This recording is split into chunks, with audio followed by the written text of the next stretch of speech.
Schubert's trio proposes ideally the journey of a man, as it were the journey of every man, who appears on the scene of the world, a young man bouncing with positive drive. From the start, the music presents him bursting with energy and determination to get on in life. Then it is as if, as time passes and circumstances change, problems, uncertainties, and suffering begins to surface. In the second movement, that vital drive is challenged, tested, interrogated as to its energies and its hopes of fulfillment. Here emerges one of the most sadly beautiful melodies of our musical tradition. It expresses the desire to get to the heart of things, and at the same time, the awareness of the inadequacy of the means available. Hence, its agonizing sadness. When a man finds a beautiful melody, he wants nothing else. This is the characteristic of heaven. You will be unable to want anything else. This is happiness, being unable to desire anything else because you are fulfilled.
Not bad.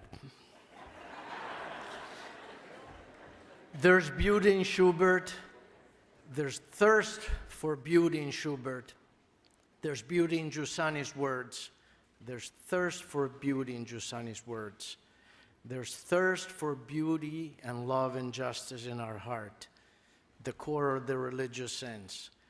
But there's also beauty in friendship, in this impossible unity, in motherhood and fatherhood. And that's why I'm really grateful to Cardinal Dolan for his presence, his fatherly presence, and I invite him to share a few words with us. Thank you.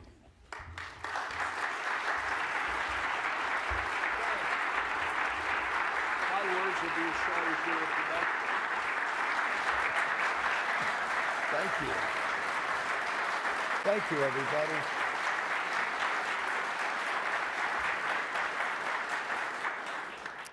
Thanks, everybody. I always appreciate your invitation to the encounter, and I'm unfailingly inspired by your company, so thank you very much. You're lucky. I think it was about, you escaped a tough pitch, because about 6 months ago, I was graciously invited to give a talk, at the full-fledged talk at the encounter, and I had to respond. I said, I can't come this year because I have to go to a meeting of one of the congregations that I'm on as a cardinal in Rome. So I didn't think I'd be able to be with you. And then about a month ago, I got word that because of the reshuffling of the Curia by the Holy Father, the meeting had been postponed. So I'm able to come, but you don't have to listen to me for a full talk, because all I've been asked to do is give you a word of warm welcome, and boy, that I can do exuberantly. I'm grateful for the company of brother bishops. I know Cardinal O'Malley is here. Boy, you can't blame him for getting out of Boston, huh? Archbishop Gutsiak is here. We were just together at a very moving prayer service on this somber first anniversary of the aggression in Russia. I know that our nuncio, Archbishop Christoph Pierre, is here. I see Bishop Massa, and I see Bishop Reika. So it's sure good to be with you, brother bishops. Thank you. Now, of all the array of reasons for my long admiration for Comunione e Liberazione, one stands out at this annual gathering. You interested? Namely, the charism of CNL, the insights of Father Giussani, the radiance of this annual encounter display to me an illuminating understanding by you of the teachings of the Second Vatican Council, especially in Lumen Gentium and Gaudium et Spes, the teaching of the Council on the relationship, the delicate, sensitive relationship between the Church and the world, between the Church and culture, between the Church and society. Now, to be sure, the Bible warns us about the evils of the world, the evils of culture, the evil of society. You bet there are. We know them well, right? But the Council also ringingly recalls the words of Jesus, calling us to be lights to the world, reminding us that Jesus came not to condemn the world, but to save it, that God saved the world so much that he sent us his only begotten Son. You all are prophetic in your posture of, yes, challenge to the evils of culture, society, and the world, but also spotlighting the good. It might be in art, poetry, literature, dance, song, music, like that stunning piece we just heard. Even such things as economics and politics, history. Thus, this annual encounter is evidence of a productive approach of accompaniment, dialogue, invitation, outreach, cooperation, friendship, welcome, encouragement, encounter, I suppose is the best word. All vocabulary, by the way, that's often repeated by Pope Francis. Now, New York City needs you. We need this example, you guys. And that's why you're so welcome. New York City needs your example. New York City needs this encounter. So does, by the way, the world. So does the church. So, as a matter of fact, do I. So not only are you welcome, not only am I grateful, but please keep it up. Nice to be with you. All right.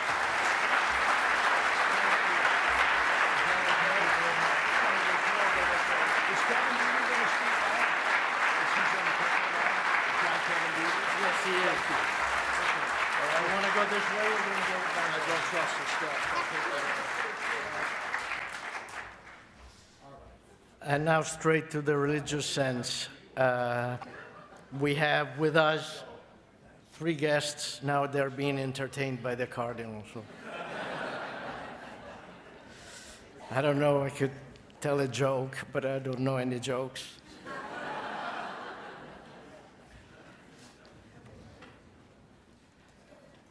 Okay, guys, you can come upstairs.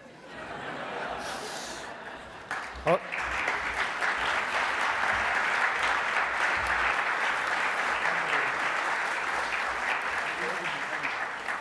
So thanks for being here. John Cavadini, Director of McGrath Institute for Church Life at the University of Notre Dame.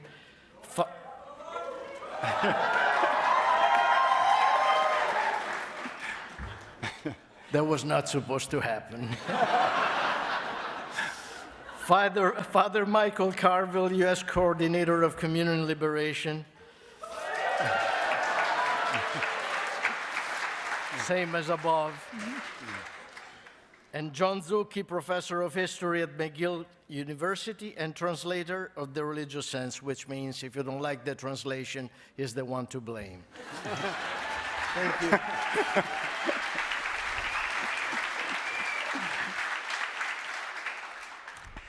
Good afternoon, everyone. And on the Encounter's behalf, I'd like to welcome everybody, those here in the Metropolis Pavilion, and also those following us online. I'd also like to begin by thanking Somos for its generous help in organizing this event.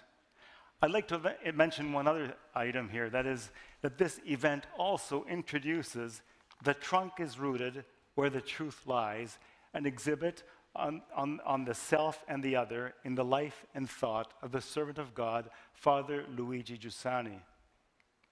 This event is going to be a conversation, what we might call an introduction, an invitation, an encouragement to engage with the religious sense, Father Giussani's seminal work, which has just been released by McGill Queen's University Press in a new and revised version.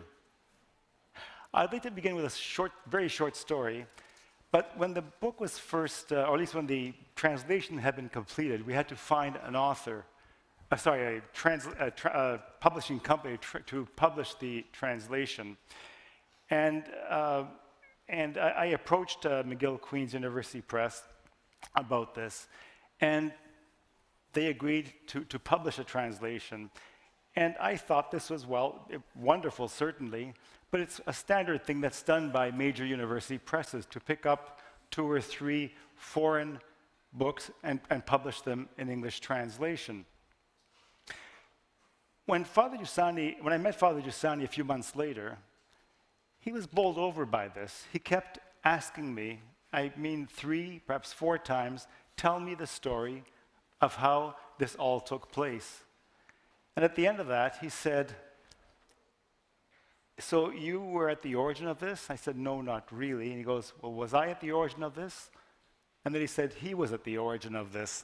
And that struck me so much because by saying this, he really put into action what is so key to the religious sense, the fact that appearances tell us of another reality, a deeper reality.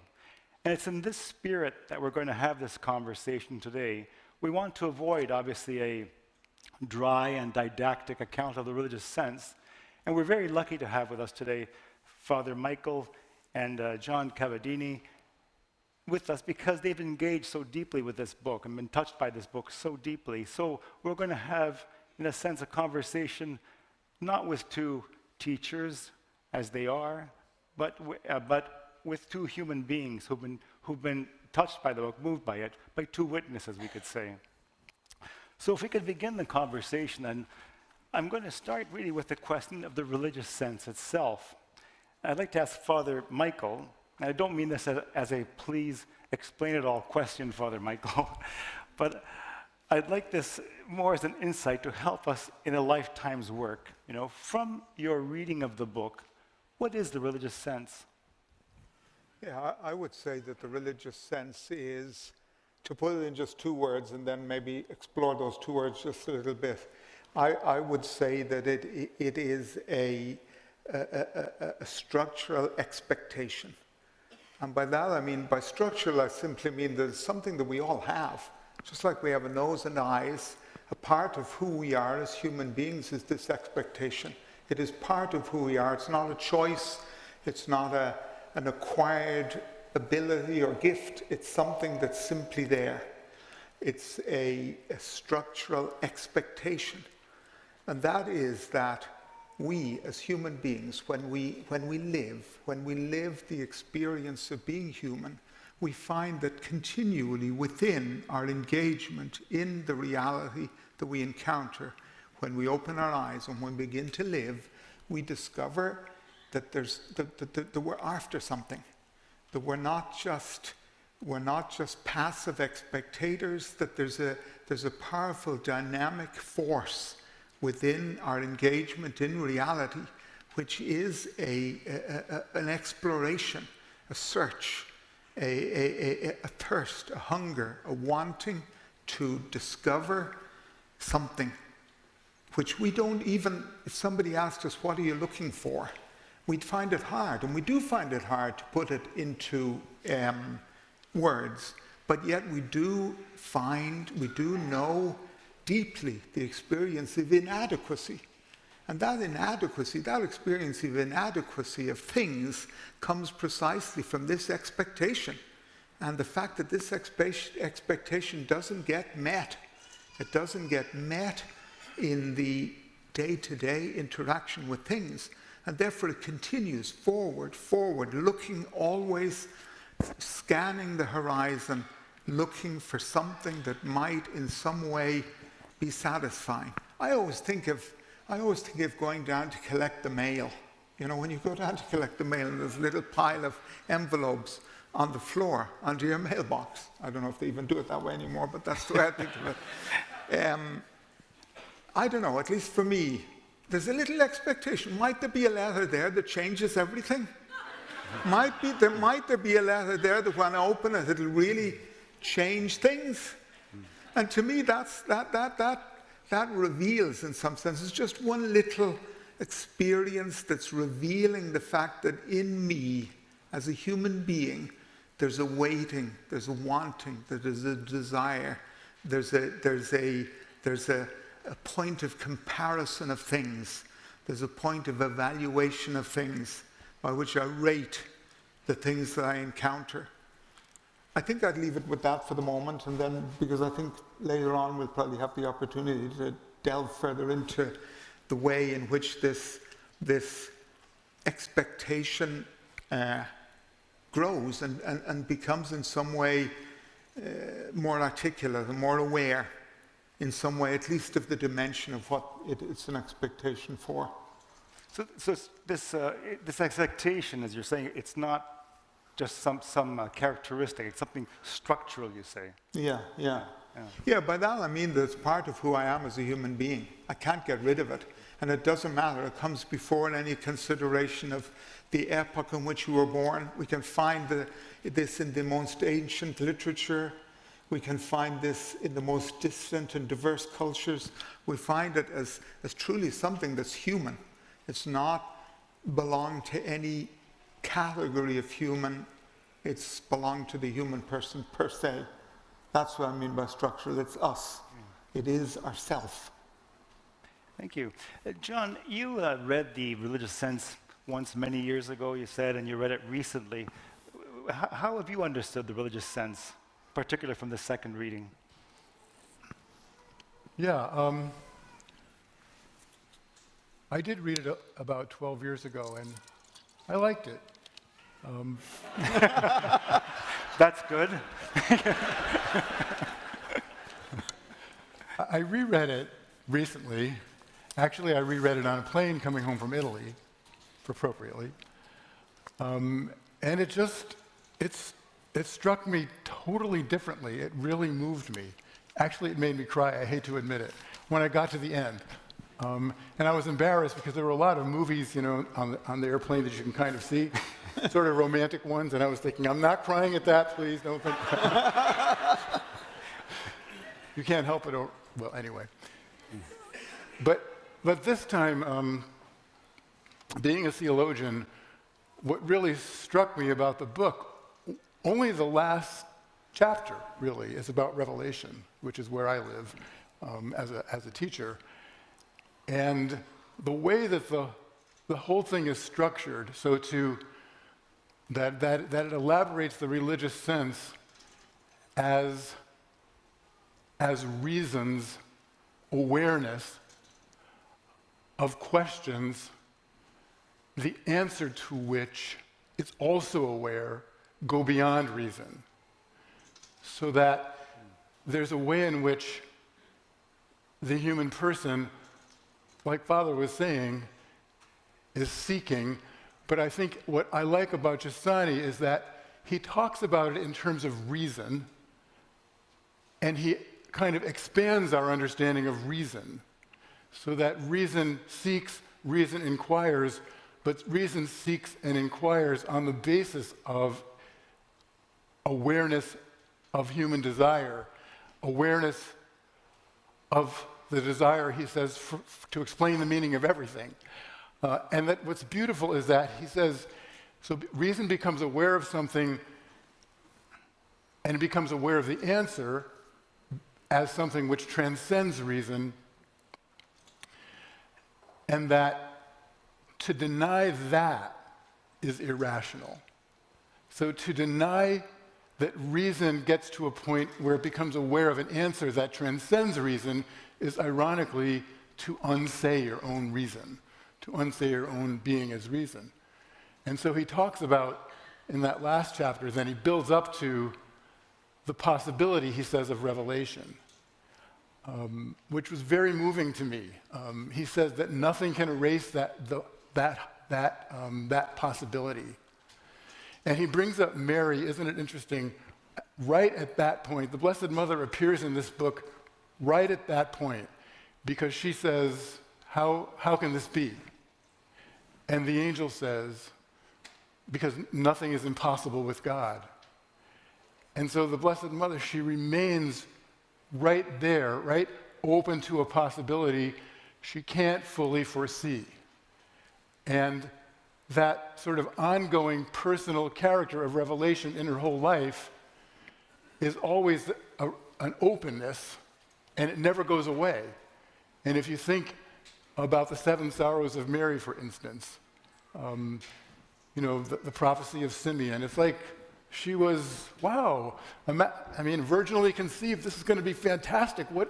This great thing is happening. And then all of a sudden, a sword shall pierce your heart. And then the flight to Egypt and all the hardships, and then meeting Jesus on the way of the cross. It's like, this isn't going the way I thought it was. In fact, it looks like it's going the wrong way. And imagine taking Jesus down from the cross, dead. It's like, that. Now what?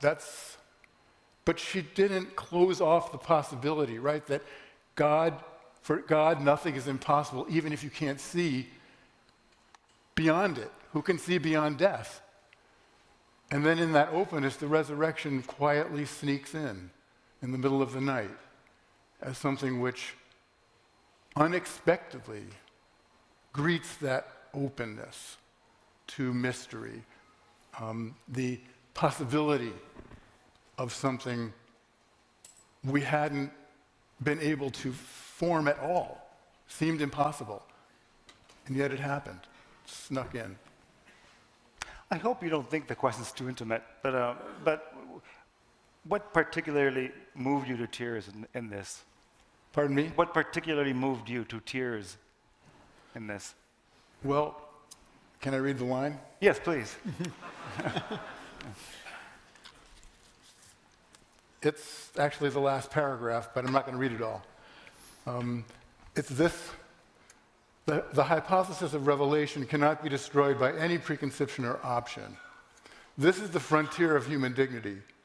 Even if salvation does not come, still I want to be worthy of it in every instant. That's the last sentence in the book. That's what moved me.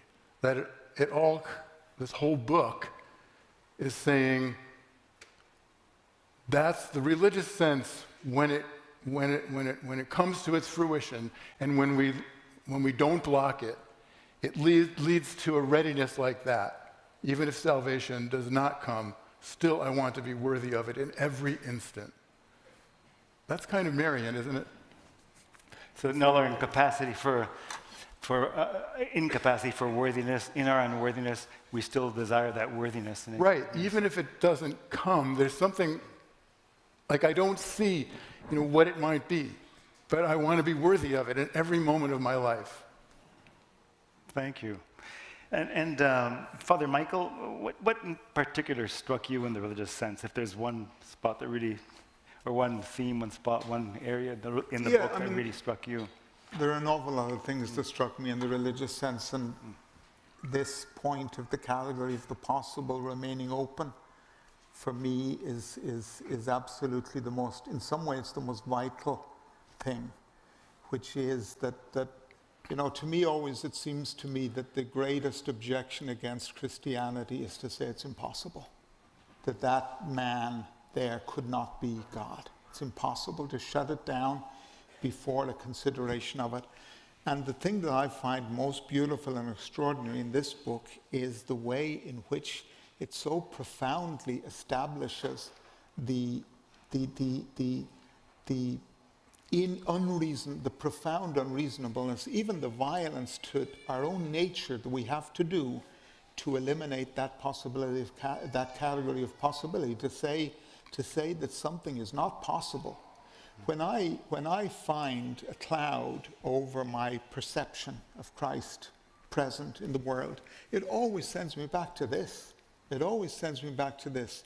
It sends me back to say, first of all, I can't, because there's moments when you kind of get lost in the small stuff, and it just seems, and I see this in the world, and I see this with people, sometimes at funerals in the church. I see people just, the idea of the ultimate, the hope of resurrection seems so forlorn and difficult to hold on to when you just look out at the simple and plain things around you. Really? But then, you see, there's a work here which to me is extremely valuable and is deeply helpful to me in my personal journey, which is, first of all, to know that everything is possible. It's what you said about the words of the angel to Mary, because everything is possible to God.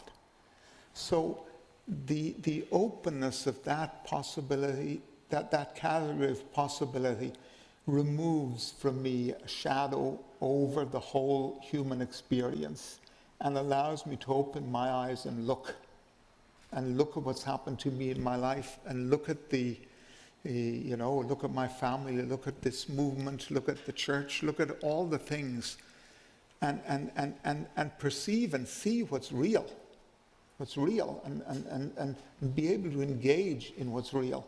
So for me, I'd say that the most fascinating and the thing that I hold on to most from this book is that reason demands, and reason in some mysterious way is simply us.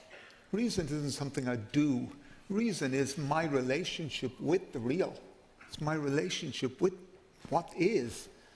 You shouldn't think of reason as some kind of box, you know, here's your conscience, here's your reason, here's your stomach, you know. It's your reason is you in some way. It's you, your engagement. It's your ability to relate to and know and grasp what's there. And that demands openness. And because that demands openness, the claim of Christ has to be faced. Has to be faced. And I find that totally convincing. And then goes on the work of the claim of Christ and its verification in an experience of life, which is the second book. It's interesting you're saying this because we think of reason as almost often telling us that the impossible is impossible. It's reason that tells us the impossible. But here you're saying that reason tells us the impossible is possible, right? Yeah.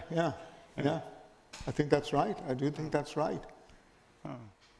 Thank you. I'm going to also move to another theme here. I'd like to ask, begin with you, Father Michael, again, on two other key words that Father Giussani brings into the religious sense.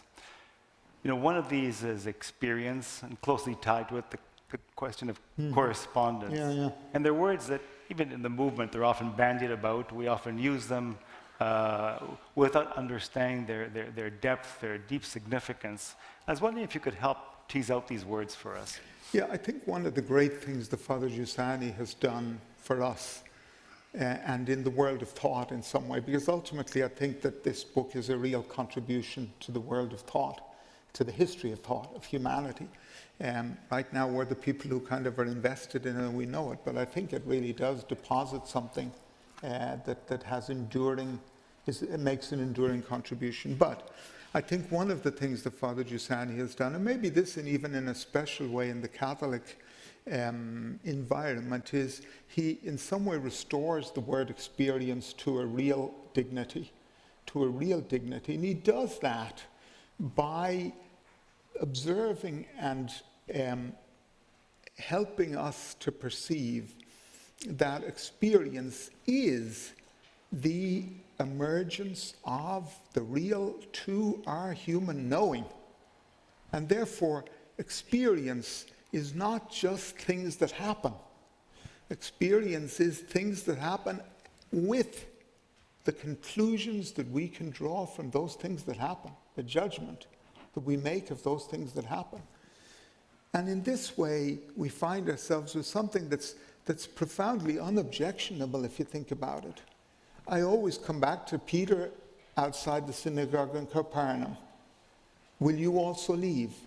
Peter wasn't given some authority he could call. He wasn't given some certificate that Jesus had. He wasn't given any method to respond to that question of Jesus other than what he had lived and seen and come to know by that living and seeing in those years he'd lived with Christ. So I think that experience, when Father Giussani speaks of experience, he's speaking about the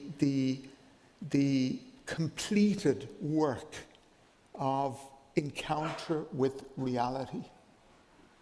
Not just the surface of the sense encounter, but the completed work, when the work of an encounter with something real reaches its fullness in knowledge, in awareness, in a grasp, in a relationship with that reality that you're looking at, that in some way owns it, in some way holds it, in some way makes it its own.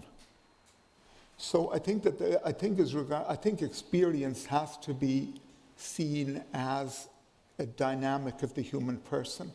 And I think correspondence is what it's the recognition.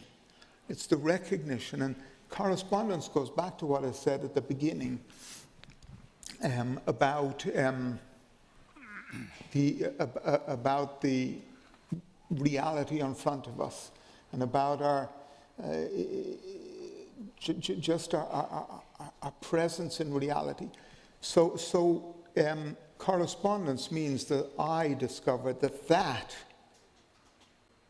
expectation in me responds to the things that I meet. And it has an ability to, and I said this before, it has an ability to evaluate the things that I meet. It has the ability to say, this is important, this is not important, this is secondary, this is primary, this is something I must pay attention to, this is something I can put off until tomorrow. Correspondence reveals, correspondence is ultimately the encounter with that expectation, the encounter between experience and that expectation. But it is the it's the recognition. The famous graffiti that Father Giussani sometimes quoted to us, quid animo satis, what can satisfy the soul? What is it? And I go about the world, almost like I have a detector, like some sort of a Geiger counter, that when I get close to certain things, it starts going beep, beep, beep, beep, beep, beep, beep. You're close now, you're close now. It's like within my humanity, there's this potential, this ability, this capacity to respond to the reality I encounter and to be moved by it. And being moved by it, to be able to perceive and recognize what begins to be the answer to that expectation. And it scans all of reality, looking, always expecting, always going to the next thing. Yeah. Thank you. We have this complex then of needs and evidences that we call the human heart. We have reality. We have this correspondence then between the two of you, as you just described. All of this obviously so closely, so intimately tied to the question of truth and the discovery of truth. And I have a question for you, John. You're a university professor. You have a large introductory class on Catholicism, but you teach at all different levels. You meet many students, some Catholic, some not, some practicing, some not. Can this concept, this correspondence with the heart, can this be useful for them and for these students in their question and in their quest for truth? Yeah, absolutely. But I find that if you use that language, it doesn't get you very far. Because they already think they know what all those words mean. And so if you use that language, they sort of like tune you out. Yeah, I've heard that all before. And so even if you talk about the religious sense, all these students have the religious sense, though they've been taught really to ignore it. But if you say, they don't identify it as the religious sense. So they have an idea of God. The catechism starts with a natural desire for God, which in a way is the religious sense, pointing to that. And sometimes, someone, well, I don't have the desire for God, so I proved that wrong. Yeah, so right there. And then, but the issue is, what do you think God is? If you think God is, I don't know, a divine harpist sitting on a cloud, calmly observing the affairs of people, well, I don't have a desire for that either. I agree with you. So what is God? And also, what would the desire for God be? So that if you have to undo, you have to sneak behind all the ways they think they understand the language. I have a kind of stupid way of doing it. I'm almost embarrassed to tell you, but I asked them to think, all right, let's figure out, what does this word God mean? So let's just, how about something, I know you all watch B movies, and they all do. How about Godzilla? How's that for a candidate? And so Godzilla's kind of big, and in the movies, he's kind of got a heart. He's frustrated, but... And so you feel a little bit for him. So what would be something big enough for you to call God? Would it be Godzilla times 2? No. Godzilla times 4, how about that? How about Godzilla squared? Ooh. And they're all like pre-professional and whatever. So what about Avogadro's number of Godzillas? Which is a really big number. So they get the point, right? In the end, you do it by adding. So it's like if you put Godzilla on the board, you can very cleverly erase the Zilla. And what's left is God. So you get at the idea of transcendence, something that's big, you could say, or great, not just because it adds, not just because it's something finite that gets bigger and bigger within, not something that within this world, but something that transcends it. So you begin to get them to be aware of something. Is that what you mean by God? Well, yeah, but still I don't have the desire for it, whatever. So then it's because, like you said, they think of reason, but they think of the desire for God. Well, that's got to be I got to locate it. I know that I have desire for food. I know that I have the desire for love. And to get them somehow to see that implicit in all these desires, like running with them, in every one of them, there's a desire for something that transcends those. Like, even if you've had Thanksgiving dinner, the word hunger doesn't entirely lose its meaning. You're still hungry for something. Well, what is that something? Could we say it's the desire for meaning? This is what Giussani says. And that does click, because it's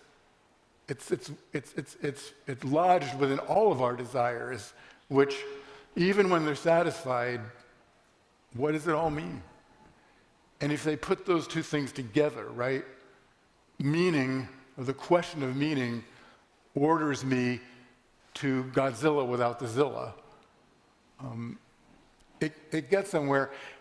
And therefore, to say that's the religious sense, right? You found it. That's what it is. But you have to help them name it. Otherwise, they think you're just talking about trying to force themselves, like Groucho Marx in A Night at the Opera, trying to force himself to like the opera. Trying to force yourself to like an old man sitting on a cloud.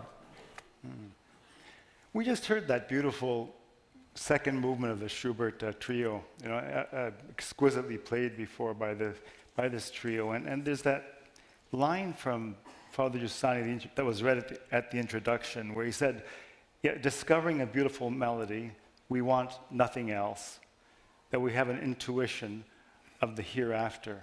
In other words, there's an intuition of the hereafter in a beautiful melody. Certainly the students can at least have some sense of that experience, of what that experience of correspondence means.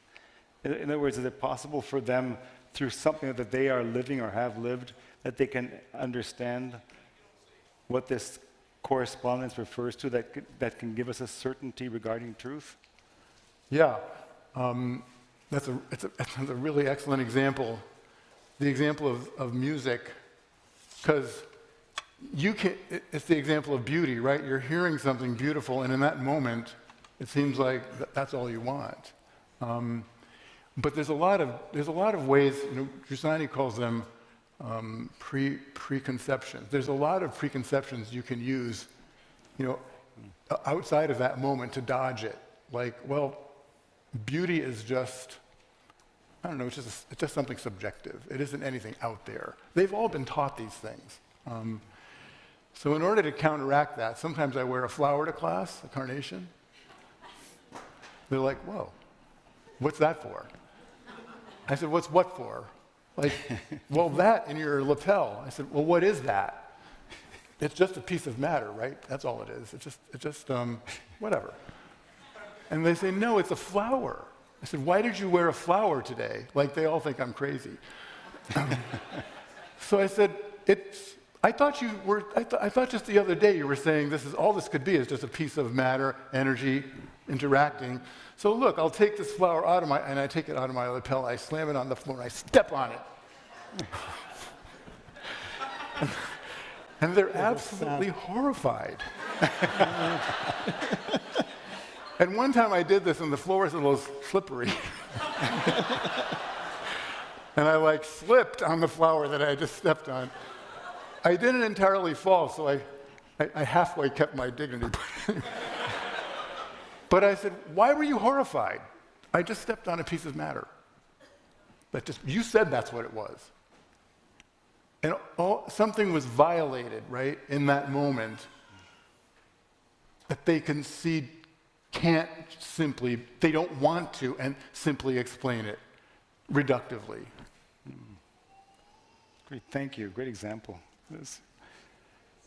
The theme of this year, who am I that you care for me? And then we have this current exhibit also entitled, having the same title, and this encounter right now this event right now is entitled, Who Am I? Is it possible, I don't say to respond to this question, but even to understand the terms of this question without reference to the religious sense? Either one of you can begin. I mean, I think just to ask this question is already to begin to engage with the religious sense. And I think you have to come back to that beautiful word, beauty. Excuse me for the tautology, but that beautiful word, beauty. Because that word, beauty, it already expresses something absolutely extraordinary that's going on in the experience of being a human being. The word beauty, the fact that the word beauty even exists, is already a very, very powerful evidence that there is in the human being. I mean, it brings the elements that you asked me about earlier together, experience and correspondence, because it's the fact that there is reality perceived as attractiveness. And to me, that's a fundamental source of this question. Who are you that you care for me? Why is the world so beautiful? Why does the world touch my heart so much? Why does it beckon me so much? Why do on so many times I look out and I see this beautiful world? And by beauty, I don't mean necessarily just the Grand Canyon or, an ocean scene, but I also mean this 2,000, or I don't know how many people are in this room now, but gathered here for this event and all the things, the event we had last night, the music we just had now. Beauty. Why is reality so enticing? Why do I want to live forever? What is it that would make me, that maybe sometimes when I do look at the beautiful ocean scene and I turn away, there's a hint of sadness. There's a hint of sadness because I have to turn away. I have to go. I have to turn away from that and go back to other things. Why is it that there's this, why is reality so attractive? Why is there a given something so profoundly attractive? And who are you who give it to me? I mean, I always ask my classes, I say, if you come into the house back from work and there's a big bunch of flowers on the table, what's the first thing you do? What's the very first thing you do? You say, oh, they're beautiful flowers. Even before that, you do something else. You rummage among the leaves. Where's that little card? You pull out the little card. Okay. And you put it down. And then you display the flowers. You put them in a belle vase. You put them out where you want them in the house. Who are you? I think that you, that the emergence of that you in the human experience is betrays. Betrays in the sense it reveals. I should say reveals. It reveals the religious sense. It reveals the fact that, I always remember a story when I was in the working world. I had a colleague, and we used to sometimes go down to a computer center together to do some work. And sometimes he drives, sometimes I drive. He was radically atheist, and he always had new arguments for his atheism. I remember coasting up towards a green light, and him just gripping the steering wheel and saying, "Stay green, stay green, stay green." And I said to him, "Hey, Kevin, who are you talking to?"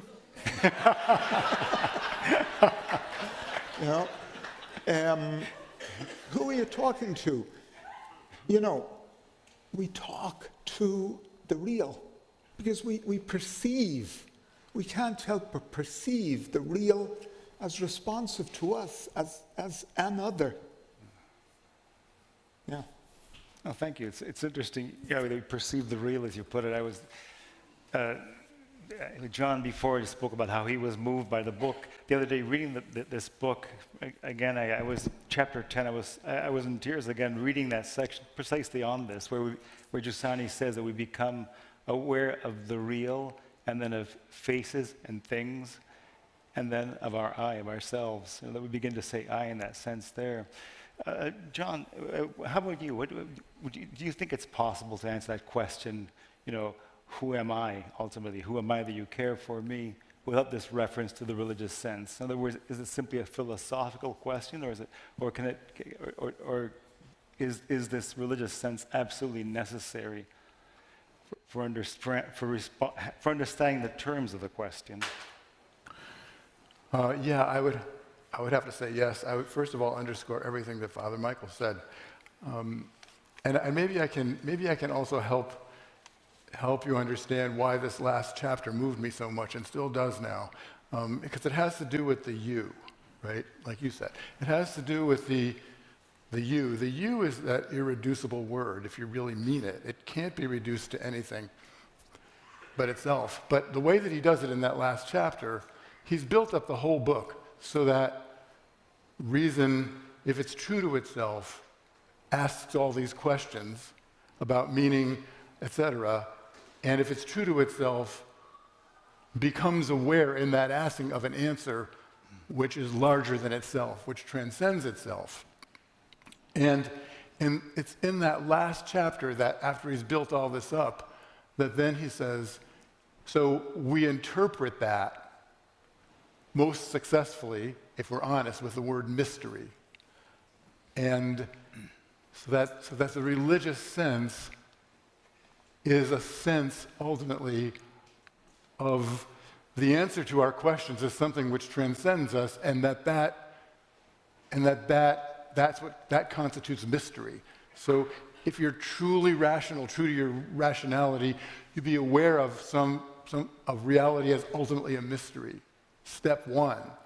But then step two, so that he says is, you could say, natural revelation, that the cosmos reveals itself to reason as mystery. But then, what if that were to talk to you? What if that all of a sudden were to say, I love you, like whisper it to you, or something? Then you've got revelation, strictly speaking, that all of a sudden, this mystery has a voice and it has a name, Father. He uses the name Father. And then so that in the thing, who am I, that you care for me, all of a sudden in that moment, you're a you. This thing I've been, I didn't realize you were a you. I thought, but then to realize that that's a you, that thing that you've been ordered to, and that thing cares about you, and that it's a person, Father, that's the moment where you really fully understand who you are and the meaning of your life. It's that this person cared about me. And yet, as Giussani says, the fact that it can be named and understood in that sense only deepens the mystery. So it doesn't, in a sense, collapse the mystery of who am I, but it opens me to an identity that I could never have imagined for myself or given myself, and yet in the moment that it's given, all you can do is say thank you, like 1,000,000 times thank you for caring about me. And may I live every moment, whether salvation comes or not, as though I were worthy of it. Thank you. Of you. Thanks, John. Thank you. And as when you say this, again, you bring me back to chapter 10. I think once again, I think of our own human condition now, where we think, in particular with technology, but not only with technology, we think we are so much in control of everything. And in front of this one of the great discoveries Father Giussani points out in chapter 10 is that we depend, that we depend on another ultimately, that we depend on someone else. I'd like to ask, I'll begin with Father Michael, why for Father Giussani is this awareness that we belong such a fundamental aspect of life? I mean, I'd say a couple of things, but the first thing I'd say is because it's a fact. Because it's, I think, first it's a testimony in some way. It's a testimony of his in some way. He wants to propose this. The other thing, though, is if we don't belong, then, excuse me, but what the hell are we? What on earth is this creature me? What on earth am I? What on earth is all this reality about? It becomes completely impenetrable. Reality becomes completely impenetrable without this recognition that of its nature is something that, Father Giussani in the book gives us this thought experiment, so to speak, of the person who has all the awareness and critical capabilities that we've acquired in a life of experience, but you open your eyes for the very first time like a baby coming out of the womb on reality, and he says, what's the first thing? What's the first perception? And the first perception is things. The first perception is reality. The first perception is something that is given. Something that is given. That it's so easy to get caught up in the complexity of thoughts, but the simplest mind in front of the phenomenon of reality has to perceive it as gift, as given. What's the question again? Sorry, if you don't mind. Sorry, yeah. Do I have to look it up? No, just the last little bit. No, why for Father Giussani is dependency so fundamental? Why is the recognition of dependence so important for Father Giussani? I think it's because it is Father Giussani perceives that the nature of human reason as need to know the reality in which we find ourselves, the quest to comprehend and understand. If there's some strange object on the table there that seems to have nothing to do with this meeting, I can't help but, maybe I'm sitting back here trying to ignore it, but I'm saying, what the hell is that? What's that? What's that? What's that thing there? I wonder what that's doing there, right? The unknown just beckons. Reason has this all-pervasive, all-invasive power to want to know without the perception that we belong. You can get nowhere. The knowing process can get nowhere. I don't know. That's the answer I can come to. Yeah, I'm actually interested in this relationship between what you were saying, this fact that we depend, and the what you said, what you call the impenetrability of reality Yeah. without that dependence. Why do you say this? Because I say that what is being? What is being?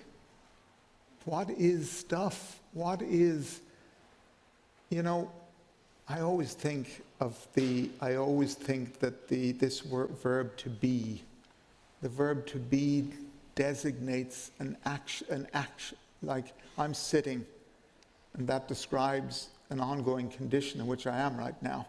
And this being is this ongoing reality of that I'm in, that I'm doing. What is it? What is it?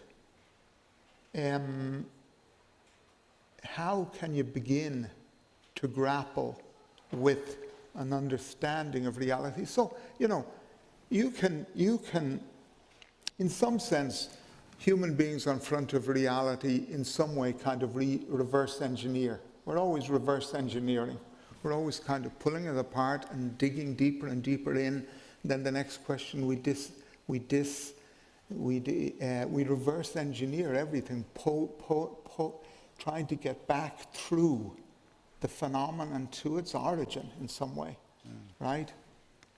And it's that because, yeah, there's a historic, philosophical, and history of thought process of that journey.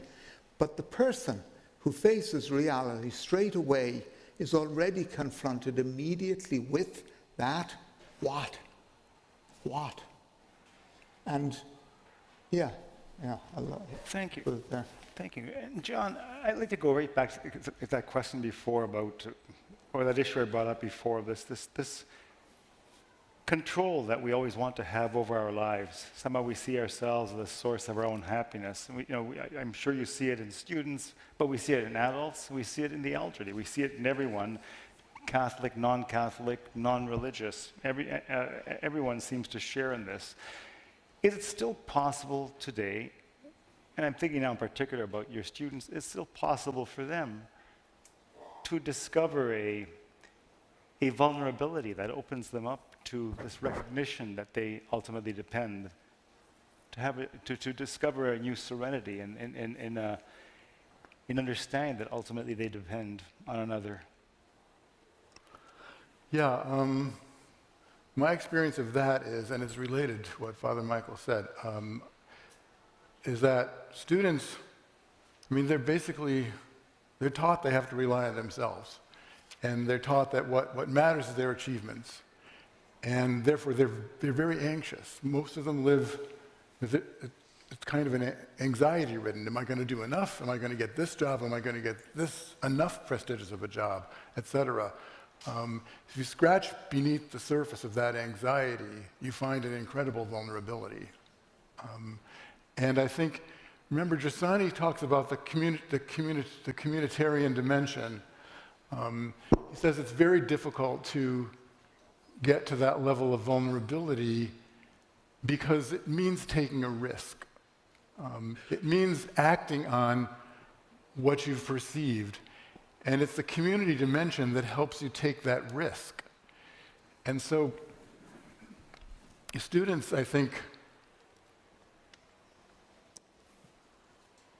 you can, if you scratch just that surface, and even, you can't say it this way, but help them identify this anxiety, but you can't say it like that. But still, that what that at bottom is they don't want to take any risks, right? Because they're afraid to take a risk, because they're afraid that if they take a risk, they won't get an A, to put it bluntly.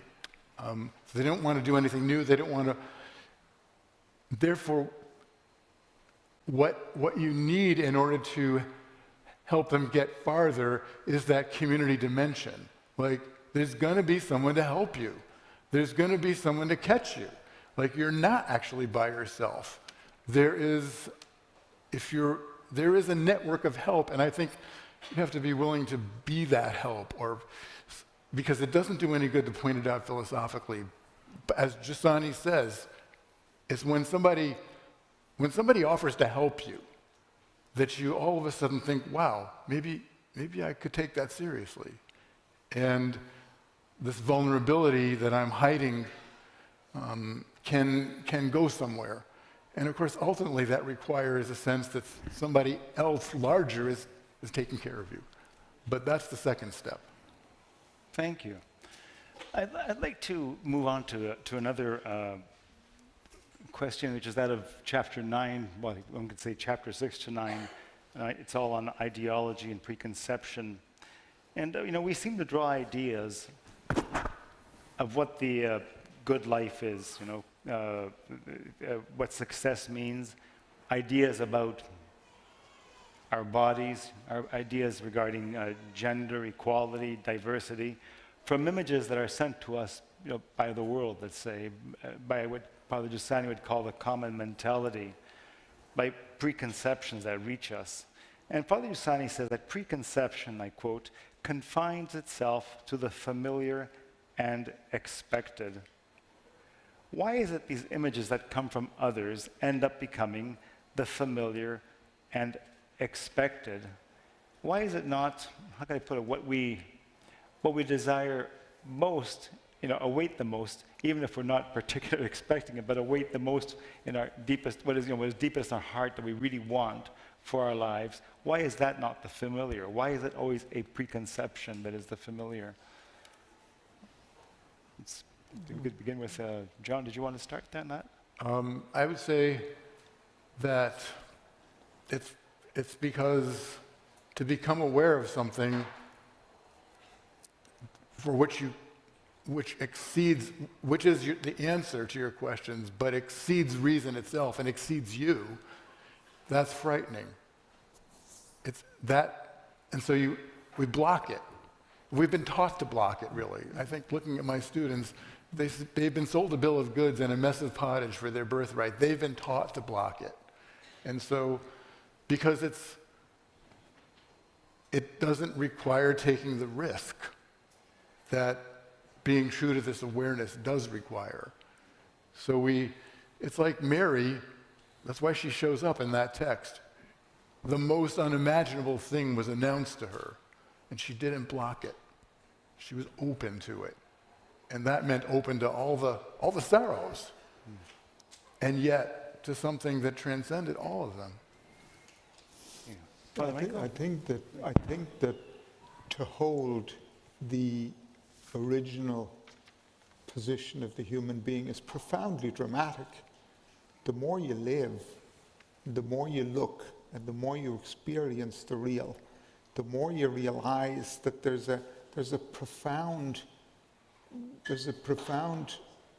drama in living the real, in that you don't find, the answer to my need, the answer to my heart is not in the mall, it's not something I can make in the workshop, it's not something that's been invented now or next year in the corporations of the world.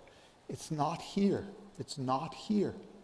So I think it's in chapter 14 that Father Giussani develops this theme of the painful, vertiginous drama of the human being who knows and perceives that there is something. I go back to what I opened up with, the expectation.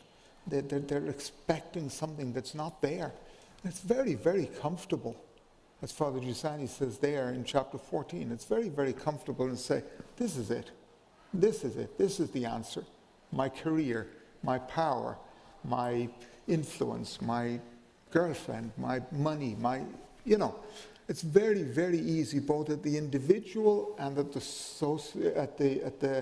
the political and social level.